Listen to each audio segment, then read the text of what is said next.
Hey, welcome to Socialism for All. This file is being recorded for the July 2023 edition of Socialism for All, and it's an audiobook of An Anti-Clerical Policy of Socialism by Rosa Luxemburg from 1903. If you like this video, please click like and subscribe, and consider supporting on Patreon at patreon.com/socialismforall. There's a link to Patreon in the video description. I apologize if there's slightly more background noise than usual, or if this recording has an odd tone to it. It's summer and I have an AC on.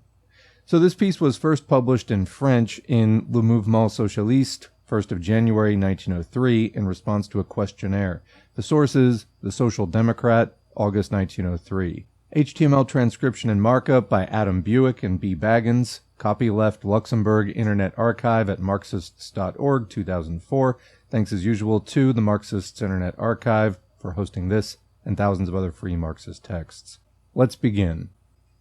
Section 1. The Church under the Monarchy and under the Republic. When one speaks of an anti-clerical policy of socialism, it is evident that it is not intended to attack religious convictions from a socialistic point of view. The religion of the masses will only completely disappear with the society of today, when man, instead of being dominated by the social processes, will dominate it and consciously direct it. This sentiment grows less and less as the masses, educated by socialism, begin to understand social evolution. That religion is a private affair only compels us to be neutral and not to take part in religious questions, when these only refer to intimate convictions and to the conscience. But this rule has another meaning. It not only constitutes a directing principle which should determine the proper conduct of socialists, but it is an appeal addressed to the actual state. In the name of liberty of conscience, we demand the abolition of all public privileges which believers enjoy to the disadvantage of unbelievers, and we will assail all efforts attempted by the Church to become a dominating power in the state. It is not here a matter of conviction, but of politics, and in this point, the socialist parties of different countries can, according to circumstances, adopt very different tactics. Germany and France have adopted a diametrically opposite policy. In Germany, not only has the social democracy not cooperated with the Kulturkampf of 1870 and 1880, not only does it intervene regularly in favor of the return of the Jesuits, but our party takes little part in the propaganda, declaring that religion is a private affair, asking the suppression of all payment of public money to ecclesiastical purposes. No doubt in legislative assemblies we vote against all credit for those purposes, but there is no propaganda for this purpose, either in meetings, or in the press, or in parliament. German social democracy shows great reserve, not only in matters affecting religious opinions, but also in religious politics, just as in practice there is no Republican propaganda, though every socialist is naturally a Republican. It is impossible that such tactics should be observed in France with reference to clericalism. It is true that the conditions are absolutely different in the two countries. In Germany, the majority of the clergy are Protestants. In France, they're Catholics. No doubt there are Catholics in Germany, but they're not in the majority, and 10 years ago they were persecuted. The Bismarckian Kulturkampf naturally gave rise to a sort of alliance between socialists and Catholics, who were attacked at the same time and for the same reactionary reason, by means of laws of persecution. But now it is the contrary, and the Ultramontanes are in power, but they have succeeded in doing this as a political party, and not as a church. Therefore, social democracy can attack them, not as representing a particular faith, but as parliamentary representatives of taxes on food, on militarism, and of imperialism. The fundamental difference is due to the political form. However reactionary the influence of the church may be on public life, its importance is very different if this takes place in a monarchy or in a republic. In a monarchy, the church, which is essentially monarchical as an arbitrary doctrine, enters in the mechanism of the state without destroying its harmony. In that sense, it is not an independent political power. On the other hand, the monarchy, which derives its own authority from the same source as the church, which also comes from heaven, has less trouble in conquering the church if she interferes in public life. And, whatever be the docility and obsequiousness of the Protestant clergy, it's characteristic that the German emperor had to proclaim a few years ago, on an unimportant occasion, that he would not allow the clergy to take part in politics. In Italy, there is a struggle between the Quirinal and the Vatican, which appears to contradict what we have just said. But here, it's not really a rivalry between the monarchy and the church, but a rivalry between two secular sovereigns, one reigning, the other having lost its power. Russia affords us another striking example of how the church, though the form may be different, yet gives help to the public authority of a monarchy. For these same reasons, the Church, considered as an organ of public opinion, appears at first sight to be an element of dissolution in Republican France, an opponent by instinct of the fundamental principles of the Republic, appointment by election of all the powers of the state and the sovereignty of the people. The Church, opposed to the middle class, here meaning bourgeois, principles of a purely secular power, driven by her own spirit and by personal relations which connect her with the aristocracy and give her a feudal character, a survival of the monarchical past, she tended naturally as an organ of the state to claim for herself political independence, and posed as an adversary of the Republic. The struggle against clericalism is like a red thread, which is always seen in the course of the history of the middle-class republic in France. While the Church seizes the schools step by step to use them as an arm against the Republic, the latter becomes exhausted in vain efforts to overcome the opposition and to recover from the periodical crises which overwhelm it. In France, the part played by the Church and the part played by the army offer a great number of points of resemblance. We wrote the following more than a year ago in the Neue Zeit about the Dreyfus affair and the socialistic crisis, quote, "The Third Republic has developed to a point in which it offers us the most perfect type of a middle-class government, but at the same time it has developed contradictions of its own. One of these fundamental contradictions is due to the existence of a republic founded on the authority of a middle-class parliament and of a numerous standing army which are needed to carry out a colonial and imperialist policy. While in a strong monarchy, the army, with its caste-like spirit, is simply a docile instrument in the hands of the executive. In a republic, it tends to become an independent power, only joined by fragile bonds to the other parts of the state, which, in a parliamentary republic, is ruled by civilians who constantly change, and whose supreme chief may be and is a former tanner or an eloquent lawyer. The social evolution of France, which the policy of interests followed by the middle class has driven to such a point that this class is split into isolated groups, which without the slightest feeling of responsibility have made of the government and of parliament the plaything of their particular interests. And this evolution, on the other hand, has made the army independent. Instead of being an instrument in the hands of the public authorities, it has become a group with its own interests, and is ready to defend its privileges without thinking of the Republic, in spite of the Republic, and even against the Republic.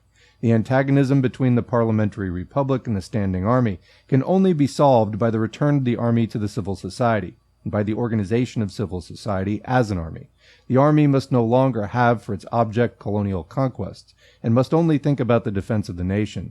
In one word, the standing army must be replaced by a militia. As long as this is not done, the internal contradiction will manifest itself by periodical crises, by struggles between the Republic and its own army, struggles in which are shown the independence of that institution, its corruption, and its want of discipline. The Wilson affair, the Panama and the Southern Railway scandals had their counterpart in the Dreyfus affair." Unquote. The analogy of the situation occupied by the army and by the Church toward the Republic has brought about a closer union between these two powers, and has given a monarchical coloring to all the later political crises which have occurred in France. Every time, these two organs of the Republic have been united in their revolt. And just as the contradiction between the army and the Republic can only be solved by the transformation of the standing army into a militia, the contradiction between the Catholic Church and the Republic can only disappear when the Church shall have ceased to be a public institution and shall have become a private institution. That is to say, when the Church shall have been separated from the state, when the clergy shall have been driven from the schools and from the army, and when the property of the religious orders shall have been confiscated. The social democracy does not ask the partial confiscation of capitalist property by the middle-class state, but that is not because it is in principle an opponent of these confiscations. In cases where we ask for the socialization of an industry, that of the railways, for example, we should not object if this measure took place simply by confiscation. If this be not one of our desiderata, if we do not ask only in certain cases that the state should take over an industry, it is because this working of an industry by the state would not alter the capitalist character of property, and indeed, in some cases, it increases the power of a reactionary state. Even when this fear is not justified, as in Switzerland, such a demand addressed to a middle-class government is really utopian. But social democracy is only more justified in demanding that the middle-class state should put an end to medieval forms of property. The, quote, dead hand is certainly one of these. For all functions which used to be filled by it, as care of the poor, the sick, the school, all these functions belong at present to the modern state. But clerical property, now free from its obligation, only represents now, in middle-class society, a survival from feudal times. Any middle-class revolution that was faithful to its duties should confiscate the possessions of the church. The Socialists, in advocating this measure in France, demanded at the same time a secular education, and are compelling the middle-class Republicans to carry out their principles. If the French comrades wish to carry on in their country the German tactics which relate to other circumstances, and to abstain from taking part in the political struggle engaged in for the last 30 years between the Republic and the Church, if they said that all these quarrels did not interest them, they would condemn themselves and would have no influence in practical politics.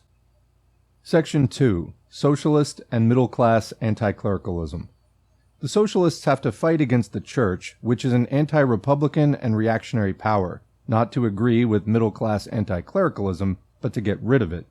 The incessant guerrilla warfare waged for the last 10 years against the priests is for French middle-class Republicans one of the best ways of turning away the attention of the working class from social questions and of weakening the class struggle.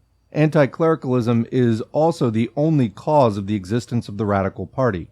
The evolution over the last 30 years and the rise of socialism have made that party's program useless. For the middle-class parties, the struggle against the state is not really a means, but an end in itself. It is carried on in such a way that it will never attain the object. It is thought that it will go on forever, and thus become a permanent institution. What we have just said shows that socialists must not be satisfied in following the middle-class anti-clericals.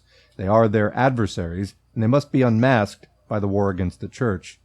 What distinguishes the anti-clerical aim of socialism from that of the middle class is not only the extent and the greater decision of its program, but also the starting point, which is quite different.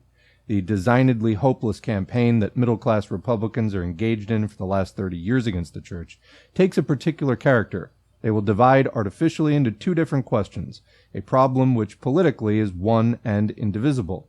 They will say that the secular clergy and the regular clergy are different, and they try to ignore the religious orders. Though this is difficult, while they will not see that the real question is the separation of church and state.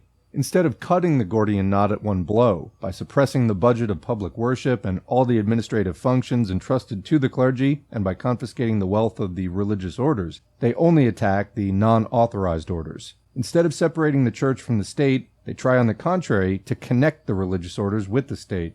Whilst they appear to take the schools away from the religious orders, no real blow is struck against the church because it is still recognized as a state institution. The attitude of the Waldeck-Rousseau ministry is typical on this question. So it is quite false to say that these pitiable, anti-clerical measures of radical ministries and of the parliamentary majority are the beginning of wider reforms, and that they are a partial solution to the problem. On the contrary, this barren struggle against the orders only turns aside the attack from the most vulnerable point, and protects the principal position of the clericals. Therefore, the Church keeps up carefully the belief in the favorite fiction of middle-class Republicans, namely, that there is some opposition between the seculars and the regulars. The Church shows this by apparent hostilities. Middle-class anti-clericalism, therefore, really consolidates the power of the Church, just as middle-class anti-militarism, as it was shown in the Dreyfus affair, only touched phenomena which are inherent in militarism. It only purified the corruption of the general staff and really strengthened the army. The first duty of socialism is evidently to unmask that policy at all times. To do this, it need only assert its complete religious policy and contrast it with the emasculated program of the middle-class Republicans. But if the socialists had seriously to take part, without criticizing, in the wretched pretenses of fighting which the parliamentary radicals wage, if they did not say at all times that these middle-class, quote, priest-eaters are above all the enemies of the proletariat, then the aim of Republican anti-clericalism would be attained, and the class struggle would become corrupt. Not only would the struggle against clerical reaction be hopeless, but the danger which, both for republicanism and for socialism, results from the joint action of middle-class men and workers would undoubtedly be greater than the inconveniences which are to be feared from the reactionary attacks of the Church. So in my opinion, the following is the policy which should be followed by socialism in France. It should neither adopt the tactics of German social democracy nor that of French radicals. It must attack and conquer not only the reactionary forces of the anti-republican Church, but also the hypocrisy of the middle-class anti-clericalism.